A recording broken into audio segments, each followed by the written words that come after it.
Well, in the UK, British Airways pilots have begun a two-day strike in an ongoing dispute over pay and conditions, and hundreds of flights have been cancelled. Now, today we'll also see data showing how the UK economy performed in July, the first month of the third quarter of the year. And in the world of politics, the government is to ask members of parliament to agree to a snap election for a second time. Let's do an opening call to London and see how all of these are playing out today and the rest of the week. Juliana Online, my colleague there, joins us from our London studio. Good morning, Juliana. Good morning, Chimese. So Brexit is still a hot topic this week as government calls on MPs to go to the polls. How will this play out and what should we expect?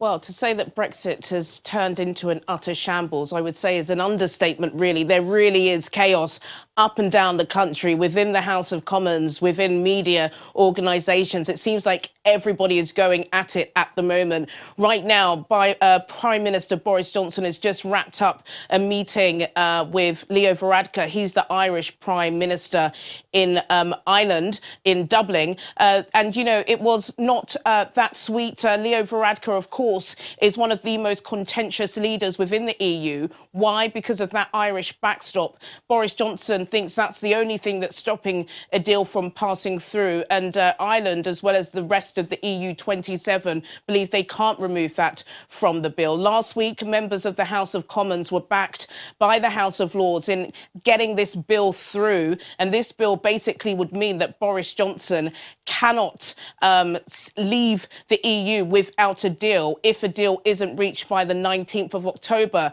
Last week, Boris Johnson said that he'd rather be dead in a ditch than ask for an extension. But this is one of the biggest problems, because that bill has turned into law, and there are whisperings that Boris Johnson would actually break the law to get this Brexit deal done by the 31st of October. Later today in the House of Commons, the government will ask MPs to vote for a snap general election. The government are expected to fail because opposition parties under Jeremy Corbyn have agreed that they will not accept a general election to take place before Boris Johnson has asked for that extension. So we are again in a Brexit paralysis.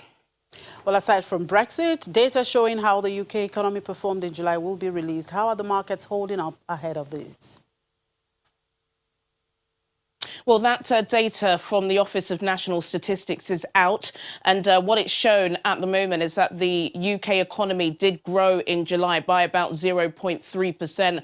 Lots of economists are looking at that data now, so hopefully we'll have more information for you at intraday. But what it basically means is that the likelihood of the UK heading into recession has subdued, and it seems as if the UK economy is indeed on the up. Of course, it contracted in the 3 months up until July, but July is the first month in the third quarter. So the fact that this information has come out positive is very good. In the morning, the FTSE opened at about 24 points higher. Just before I came on air, it was running around flat, and the sterling was 0.34% down on the US dollar. So it may pick up because of this positive data about the UK economy later in the day.